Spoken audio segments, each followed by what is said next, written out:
My channel zip story. ये कहानी है एक छोटे से गांव की, जहां रात होते ही एक सन्नाटा छा जाता है। लोगों का मानना है कि इस गांव में एक सरकटी चुड़ैल का वास है, जो रात को अपने शिकार की तलाश में निकलती है। अंधेरा होते ही सब अपने अपने घरों में डर के बैठ जाते थे और किसी की भी इतनी जुर्रत नहीं होती थी कि वो घर से बाहर कदम रखे, क्योंकि सरकटी चुड़ैल किसी की भी आत्मा को अपने वश में कर लेती थी। चुड़ैल का खौफ इतना ज्यादा था कि दूर दूर तक ये बात फैल चुकी थी कि इस गांव में चुड़ैल का वास है। एक दिन गांव के कुछ लोग बैठकर आपस में बातें कर रहे थे। ये चुड़ैल अब तक कितने ही लोगों को अपना शिकार बना चुकी है, क्या हम यूं ही हाथ पर हाथ रखकर बैठे रहेंगे? अरे वो बहुत खतरनाक चुड़ैल है, मैं तो ये गांव छोड़कर दूर चला जाऊंगा अपने परिवार को लेकर। मुझे अपनी और अपने परिवार की जान बहुत प्यारी है। अरे वरुण भैया, आपसे मुझे ये उम्मीद नहीं थी। तो हम कर भी क्या सकते हैं, वो चुड़ैल बहुत शक्तिशाली है। देखा नहीं बेचारी मासूम सुनीता के साथ क्या हुआ? सुना है रामू काका की बेटी को भी उस सरकटी चुड़ैल ने अपने वश में कर लिया। रात को जंगल में मिली थी, बेहोश पड़ी थी। हाँ, और उसके माथे पर वो अजीब निशान, वही निशान जो सरकटी चुड़ैल के शिकारों पर होता है। उस निशान का मतलब है कि चुड़ैल उसकी आत्मा लेना चाहती है। क्या हम इस चुड़ैल का कुछ नहीं कर सकते? कौन है?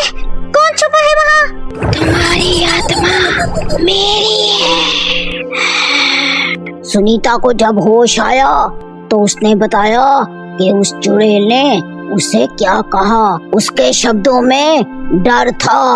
उसने कहा, तुम्हारी आत्मा मेरी है, तुम मुझसे बच नहीं सकती। हमें कुछ करना होगा, ये सरकटी चुड़ैल हमें भी नहीं छोड़ेगी।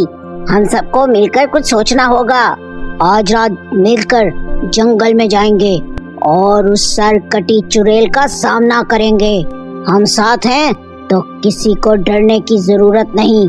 ध्यान रखना, ये चुड़ैल बहुत चालाक है। हमारे पास एक भी गलती की गुंजाइश नहीं। वो यहाँ कहीं है, सावधान रहो। हर आवाज पर नजर रखो। तुम सबका अंत आ गया है।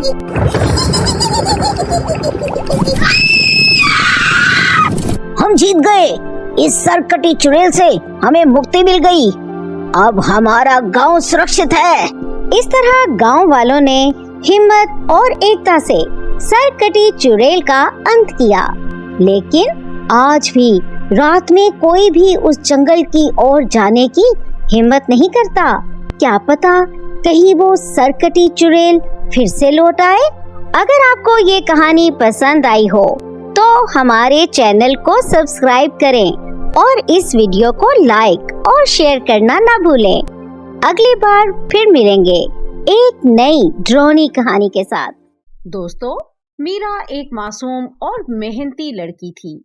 उसके माँ बाप के गुजरने के बाद उसके रिश्तेदार उसके साथ बुरा सलूक करते थे और उसे नौकरानी की तरह रखते थे।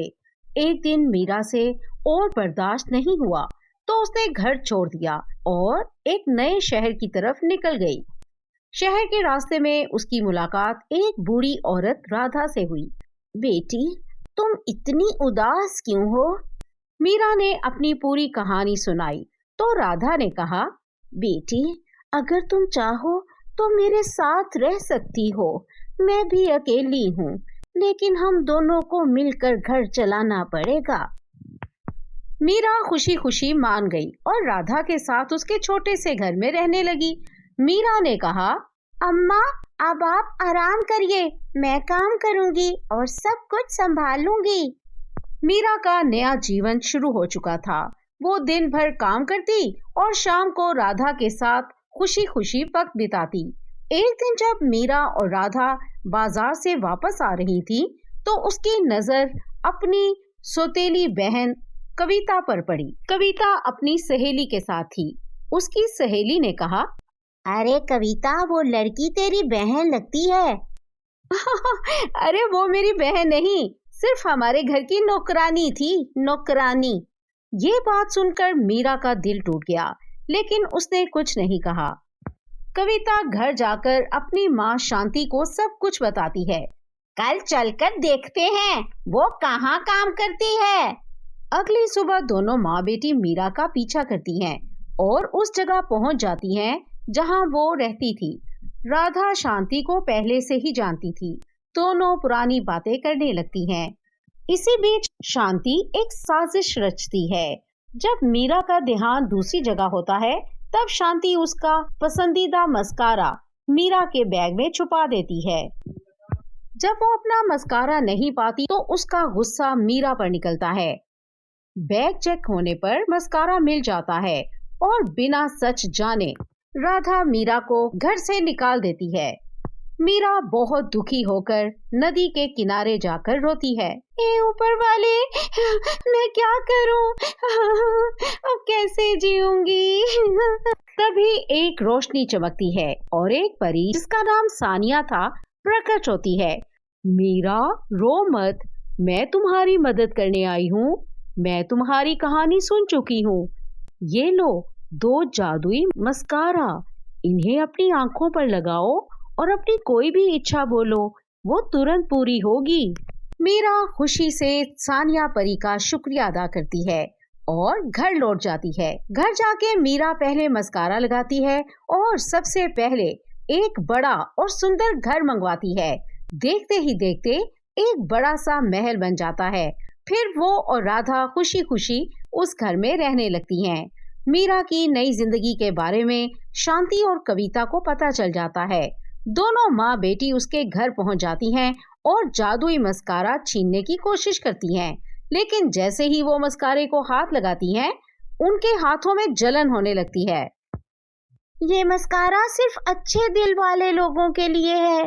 तुम्हारी लालच और नफरत की वजह से तुम दोनों को ये सजा मिली है। दोनों माँ बेटी माफी मांगती हैं और मीरा उन्हें माफ करके उनकी जलन मिटा देती है। उस दिन के बाद शांति और कविता कभी मीरा को तंग नहीं करती। मीरा और राधा जिंदगी खुशी खुशी जीने लगती हैं। दोस्तों, हमें इससे ये सीख मिलती है कि मेहनत और ईमानदारी से जिंदगी सुधार सकते हैं, लेकिन लालच और नफरत हमेशा बुराई का कारण बनती है। इसी तरह की मजेदार कहानियाँ सुनने के लिए हमारे चैनल जिप स्टोरी को जरूर सब्सक्राइब करें, लाइक करें, शेयर करें और हाँ, बेल आइकन को दबाना मत भूलिए। मिलते हैं एक और मजेदार कहानी के साथ।